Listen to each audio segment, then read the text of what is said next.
저는 김도윤입니다.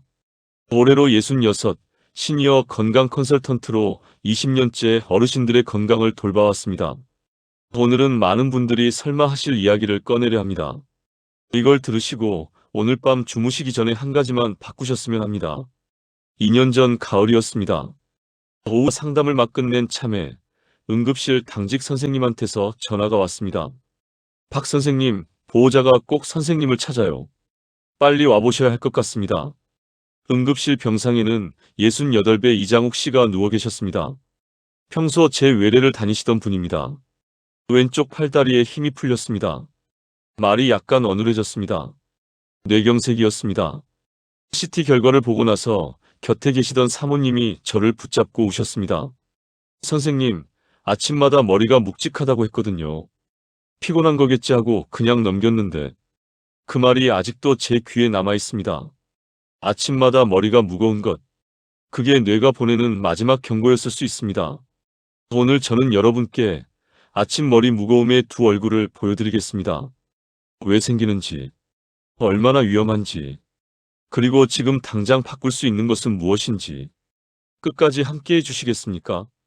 안녕하세요. 백세웰빙입니다. 구독과 좋아요는 저에게 큰 힘이 됩니다. 사실 고백할 것이 있습니다. 저도 예전엔 그랬습니다. 40대 중반 현장 상담이 한창이던 시절이었습니다. 아침마다 목이 뻐근하고 머리가 약간 무거웠습니다. 그냥 무리해서 피곤한 거겠지 하고 넘겼습니다. 그러다 건강검진에서 경고를 받았습니다. 혈압과 혈관 상태를 정밀 점검해 보니 경동맥 혈관 벽이 두꺼워지기 시작했다는 겁니다. 동맥경화 초기였습니다. 어르신 건강을 상담하던 제가 정작 제 혈관을 방치하고 있었던 겁니다. 그때부터 저는 아침 증상을 다르게 보기 시작했습니다. 혹시 여러분도 이런 경험이 있지 않으신가요? 아침에 일어나면 머리가 묵직하고 개운하지 않다. 자고 일어났는데도 왠지 더 피곤한 느낌이 든다. 뒷목이 뻐근하고 어깨가 늘 결린다. 가끔 눈앞이 잠깐 흐려지는 순간이 있다. 이 중 하나라도 해당되신다면 오늘 내용이 여러분을 위한 겁니다. 20년 동안 수천 명의 어르신들을 가까이서 지켜보며 분명히 깨달은 것이 있습니다. 뇌졸중은 갑자기 오는 병이 아닙니다. 수개월에서 수년에 걸쳐 신호를 보냅니다. 그리고 그 신호 중 하나가 바로 아침의 머리 무거움입니다. 오늘 함께 등장할 분이 두 분 더 계십니다. 73세 김영숙 씨, 골다공증 치료 중 우연히 혈압이 위험 수준임을 알게 된 분입니다. 그리고 65세 박삼길 씨, 코를 심하게 고신다는 걸 본인만 모르셨던 분입니다. 이 두 분의 이야기도 뒤에서 함께 나눠드리겠습니다. 아침 머리 무거움이 뇌 혈액순환 문제의 신호라는 사실, 생각보다 많은 의사들이 알고 있습니다. 그런데 왜 진료실에서는 잘 말해주지 않을까요? 몇 년 전 학회에서 가까운 내과 선생님과 식사를 한 적이 있습니다. 그분이 조용히 이런 말을 했습니다. 아침 혈압 관리, 수면 무호흡 치료, 베개 교체, 물 한 컵. 이런 얘기 해봤자 환자들이 가볍게 여겨요. 그리고 솔직히 말하면 이런 게 잘 되면 약을 줄여야 하거든요. 저는 그 말이 불편했습니다. 하지만 틀린 말도 아니었습니다. 제약사도 마찬가지입니다.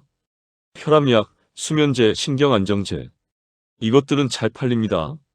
아침에 천천히 일어나세요는 팔리지 않습니다. 미지근한 물 한 컵 드세요는 돈이 되지 않습니다. 그래서 저는 오늘 이 자리에 섰습니다. 20년 동안 뇌 환자들을 보며 저는 분명히 알고 있습니다. 약보다 습관이 먼저입니다. 치료보다 예방이 먼저입니다. 이장욱 씨는 퇴원 후에 저를 찾아와 이렇게 말씀하셨습니다. 선생님, 왜 진작 알려주시지 않으셨어요? 그 말이 정말 죄송했습니다. 여러분께는 먼저 알려드리고 싶습니다. 지금부터 뇌가 보내는 신호의 정체를 하나씩 짚어드리겠습니다. 첫 번째, 뇌 혈액순환 저하입니다. 우리 뇌는 몸무게의 2%도 안 되는 작은 장기입니다. 그런데 전체 혈액의 20%를 혼자 씁니다. 그만큼 혈액 공급에 민감합니다. 나이가 들면 혈관벽이 좁아지고 딱딱해집니다. 이것을 동맥경화라고 합니다. 혈관이 굳는 겁니다. 잠자는 동안은 혈압이 낮아집니다. 혈관이 좁아진 상태에서 혈압까지 낮아지면 뇌로 올라가는 혈액이 부족해집니다. 그 상태에서 눈을 뜨는 겁니다. 머리가 무거울 수밖에 없습니다. 두 번째, 모닝 서지입니다. 잠에서 깰 때 우리 몸은 활동 준비를 합니다. 이때 혈압이 빠르게 올라갑니다. 이걸 모닝 서지라고 합니다. 정상이라면 서서히 올라와야 합니다. 하지만 혈압 조절 기능이 떨어진 분들은 이 시간에 혈압이 급격하게 치솟습니다. 뇌졸중과 심근경색이 새벽 4시에서 오전 10시 사이에 가장 많이 발생합니다. 통계적으로 검증된 사실입니다. 바로 모닝 서지 때문입니다. 혈관에 가장 큰 압력이 가해지는 시간대에 우리는 눈을 뜨는 겁니다. 세 번째, 경추 압박입니다. 목 뒤쪽으로 추골동맥이라는 혈관이 지나갑니다. 이 혈관이 뇌에 혈액을 공급하는 주요 경로 중 하나입니다. 목뼈, 즉 경추가 틀어지거나 디스크 문제가 생기면 이 혈관이 압박을 받습니다. 잘못된 자세로 자면 아침마다 경추가 뭉칩니다. 그래서 뒷목이 뻐근하면서 머리가 무거운 겁니다. 네 번째, 수면무호흡입니다. 코를 심하게 고시는 분, 옆에서 자는 분이 숨이 멎었다가 다시 쉰다고 하시는 분, 이 원인을 강하게 의심해야 합니다. 수면무호흡은 자는 동안 산소 공급이 반복적으로 끊기는 상태입니다. 뇌가 밤새 산소 부족 상태에 놓이는 겁니다. 그러니 아침에 눈을 떠도 머리가 무겁고 개운하지 않은 겁니다. 자, 여기서 한번 정리해 드리겠습니다. 아침 머리 무거움의 원인 4가지였습니다. 첫째, 뇌 혈액순환 저하. 둘째, 새벽 혈압 급등 모닝 서지. 셋째, 경추 압박으로 인한 혈관 눌림. 넷째, 수면무호흡. 이 4가지가 한꺼번에 겹칠수록 뇌졸중 위험은 더욱 커집니다. 그리고 안타깝게도 많은 분들이 이 4가지를 동시에 갖고 계십니다. 다행인 건 지금부터 바꿀 수 있다는 겁니다. 알면 예방할 수 있습니다. 방법 첫째, 아침에 절대 벌떡 일어나지 마세요. 이게 생각보다 굉장히 중요합니다. 벌떡 일어나는 순간 혈압이 순식간에 급변합니다. 좁아진 혈관에 충격이 가해집니다. 올바른 기상 습관을 말씀드리겠습니다. 눈을 뜨면 그 자리에 그대로 누워 계세요. 30초 동안 손발을 살살 움직여주세요. 10번에서 15번 정도면 됩니다. 그 다음 천천히 옆으로 돌아 눕고 그제서야 천천히 일어나세요. 단 30초입니다. 이 30초가 혈압의 급격한 변화를 막아줍니다. 방법 둘째, 기상 30분 이내 미지근한 물 200ml를 드세요. 수면 중 우리 몸은 약 500ml의 수분을 잃습니다. 탈수 상태에서는 혈액이 끈적해집니다. 혈관이 좁아진 상태에서 혈액까지 끈적하면 뇌 혈류는 더욱 나빠집니다. 기상 후 30분 이내에 미지근한 물 200ml, 종이컵으로 한 잔이면 충분합니다. 주의하실 점이 있습니다. 너무 뜨겁거나 너무 찬 물은 혈관에 자극이 됩니다. 반드시 미지근한 물로 드세요. 방법 셋째, 베개 높이를 지금 당장 점검하세요. 베개가 너무 높으면 경추가 꺾이고 추골동맥이 눌립니다. 너무 낮아도 목에 자연스러운 곡선이 유지되지 않습니다. 적정 베개 높이는 6cm에서 8cm입니다. 옆으로 주무실 때는 어깨 너비에 맞게 조금 더 높게 하시는 게 좋습니다. 3년 이상 된 베개는 탄성이 줄어 있습니다. 지금 바로 교체를 검토해 보세요. 방법 넷째, 아침 혈압을 기록하고 한 달치를 병원에 가져오세요. 혈압은 재는 것보다 기록하는 게 더 중요합니다. 하루 한 번 아침 기상 후 화장실 다녀온 다음 5분 안정 후 측정하세요. 날짜와 수치를 수첩이나 메모 앱에 적어두세요. 아침 혈압이 반복적으로 140 이상이면 반드시 전문의 확인이 필요합니다. 한 달치 기록을 가져오시면 의사가 훨씬 정확하게 상태를 판단합니다. 방법 다섯째, 하루 30분 걷기는 뇌 혈류 개선에 가장 확실한 방법으로 임상 연구에서 반복적으로 증명된 방법입니다. 빠른 걷기 하루 30분 주 5일. 이것만으로 뇌 혈류가 개선되고 수축기 혈압이 평균 5에서 10mmHg 내려간다는 연구 결과가 있습니다. 30분이 한 번에 힘드신 분은 10분씩 3번으로 나누셔도 됩니다. 효과는 동일합니다. 단, 아침 공복 직후 갑작스러운 격한 운동은 피하셔야 합니다. 혈압이 급격히 오를 수 있습니다. 방법 여섯째, 올바른 수면 자세와 수면 시간입니다. 옆으로 누워 자는 자세가 기도를 넓혀 수면 무호흡을 줄이는데 도움이 됩니다.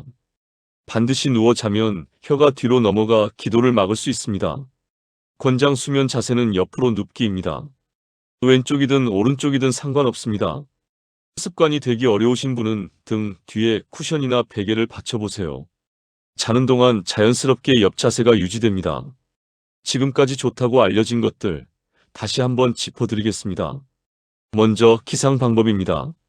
많은 분들이 알람이 울리면 바로 벌떡 일어나십니다. 하지만 그 순간 혈압이 급격하게 변합니다. 좁아진 혈관이 충격을 받는 겁니다. 올바른 방법은 이렇습니다. 눈을 뜨고 나서 30초 동안 누운 채로 손발을 살살 움직이세요. 그 다음 천천히 일어나세요. 두 번째, 아침 운동입니다. 공복 상태에서 바로 격한 운동을 하시는 분들이 계십니다. 이건 혈압이 이미 올라간 상태에서 추가로 심장에 부담을 주는 겁니다. 물 한 컵 마시고 30분 뒤에 가볍게 걷는 것으로 시작하시는 게 훨씬 안전합니다. 세 번째, 베개입니다. 오래된 베개, 높은 베개를 그냥 쓰고 계신다면 지금 바꾸셔야 합니다. 경추가 꺾인 채로 매일 밤 7에서 8시간을 보내는 겁니다. 혈관이 눌릴 수밖에 없습니다. 6cm에서 8cm 사이 탄력 있는 베개로 교체해 주십시오. 네 번째, 혈압 측정입니다. 가끔 한번 재고 숫자만 보시는 분들이 많습니다. 중요한 건 기록입니다. 매일 아침 같은 시간에 재고 수첩에 적어두세요. 한 달치 기록이 있으면 병원에서 의사 선생님이 훨씬 정확하게 판단할 수 있습니다. 다섯 번째, 콧골이입니다.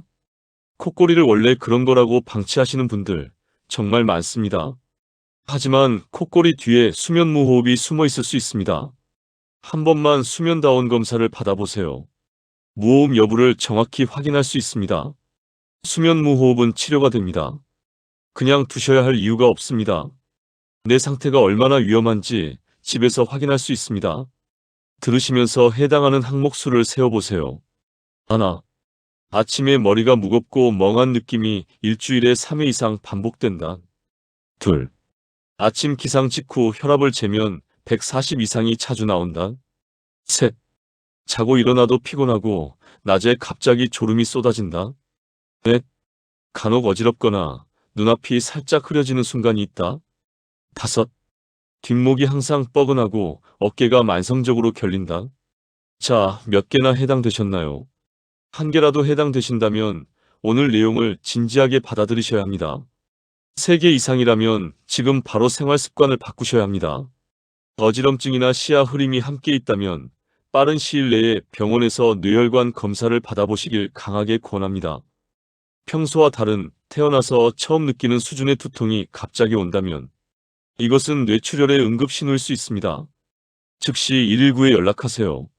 절대 기다리지 마십시오. 갑자기 한쪽 팔이나 다리에 힘이 빠진다. 말이 갑자기 어눌해진다.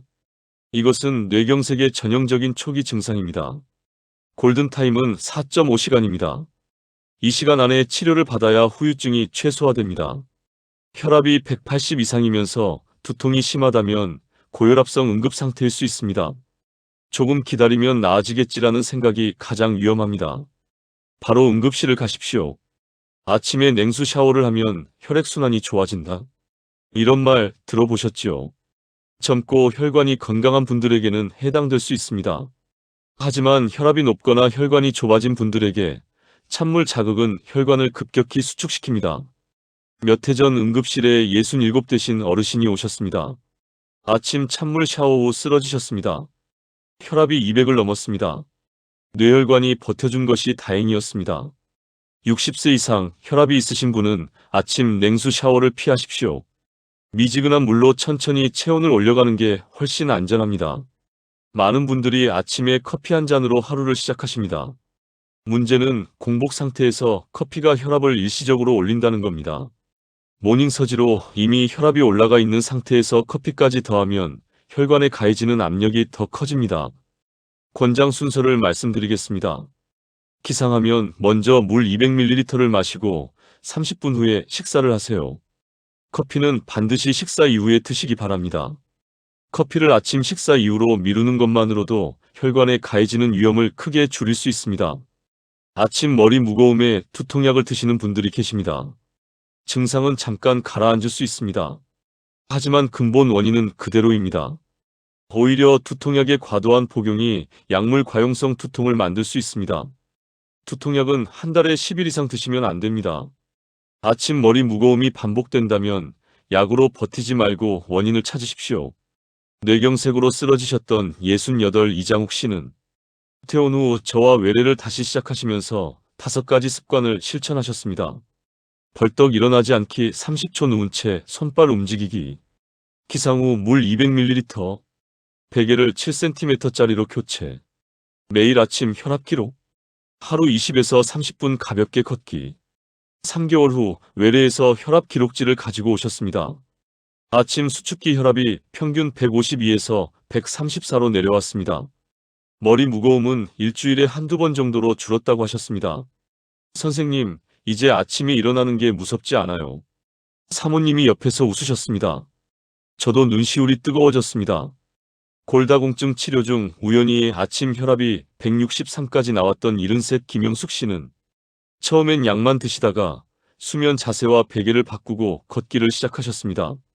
6개월 후 아침 혈압이 평균 142로 내려왔습니다. 머리 무거움은 거의 사라졌다고 하셨습니다. 아침에 눈 뜨는 게 즐거워졌어요. 이 나이에 이게 가능한 줄 몰랐어요. 코를 심하게 고신다는 걸 본인만 모르셨던 65 박삼길 씨는 수면다원 검사에서 중등도 수면무호흡 진단을 받으셨습니다. 양압기 치료를 시작하셨습니다. 2개월 후 아침에 개운하게 일어나진다고 하셨습니다. 낮에 쏟아지던 졸음도 사라졌습니다. 선생님, 이게 정상이었군요. 그동안 내가 이렇게 못 자고 있었는지 몰랐어요. 수면무호흡은 치료가 됩니다. 방치할 이유가 없습니다. 오늘 내용을 3가지로 정리해 드리겠습니다. 하나, 아침 머리 무거움은 피곤한 거겠지가 아닙니다. 뇌 혈액순환, 모닝서지, 경추 압박, 수면무호흡 중 하나일 수 있습니다. 둘, 아침 혈압이 반복적으로 140 이상이거나 어지럼 증시와 흐림이 함께 있다면 빠른 시일 내에 병원을 찾으세요. 셋, 지금부터 바꿀 수 있습니다. 알면 예방할 수 있습니다. 오늘 밤부터 딱 한 가지만 실천해 주십시오. 내일 아침 눈을 뜨면 30초 동안 누운 채로 손발을 살살 움직이세요. 그 30초가 뇌혈관을 지켜줍니다. 늦었다고 생각하실 수 있습니다. 하지만 늦었다고 생각할 때가 가장 빠른 시작입니다. 이장욱 씨는 퇴원 후 이렇게 말씀하셨습니다. 그때 그 영상을 봤더라면 좋았을 텐데. 여러분은 지금 보고 계십니다. 그것만으로도 이미 달라진 겁니다. 이 영상이 도움이 되셨다면 백세 웰빙 좋아요와 구독 버튼을 눌러주십시오. 이 정보가 더 많은 분들께 전달될 수 있도록 알림 설정도 해주시면 감사하겠습니다. 댓글에 아침에 머리가 무겁거나 뒷목이 뻐근하신 경험이 있으시면 남겨주세요. 여러분의 경험이 다음 영상 주제가 됩니다. 다음 시간엔 사망 전 3개월 몸이 보내는 신호를 다뤄드리겠습니다. 함께 해주셔서 고맙습니다. 100세까지 건강하게. 저는 김도윤이었습니다.